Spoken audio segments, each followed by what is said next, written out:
How to find your Netflix password when logged in. Hey everyone, welcome back to our channel, The Solution Guy. In today's video, I'll simply show you how you can find out your Netflix account's password when you are logged in. So just make sure to watch this video till the end. So if you'd like to find out your Netflix password from the app, let's say you're logged in from the application. If I go ahead and open the Netflix application and then I simply go ahead and log into one of my profiles as well, all you have to do is tap on the profile icon from the top right hand side.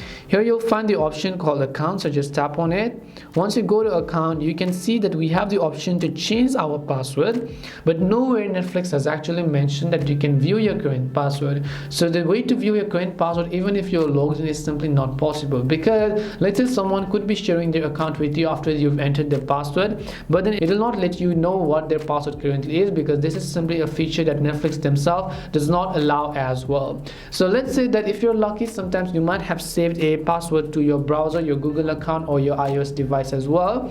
In that case, if you save it to your Chrome, let's say, and then you go to netflix.com on your browser, you tap on the sign in button, and when you tap on the sign in button over here, you'll be able to see all of the saved passwords on your account. So right over here you can see a number of saved passwords, and when you tap on either of these passwords options over here, so let's say you tap on either of these, you'll be able to view that current password once you tap on the I button on the right hand side right next to it. And that is the only way I can think of. Instead, if you do not remember your current password, what I'd also recommend you do is you can try to go ahead and change your password if you want to. So that means that it requires you to enable and then verify your mailing account or your email address as well as your phone number in order to go ahead and view your current password as well. That's basically how you can find out, but as I said earlier, you cannot find it even if you're logged in, but only if you have saved it to your browser.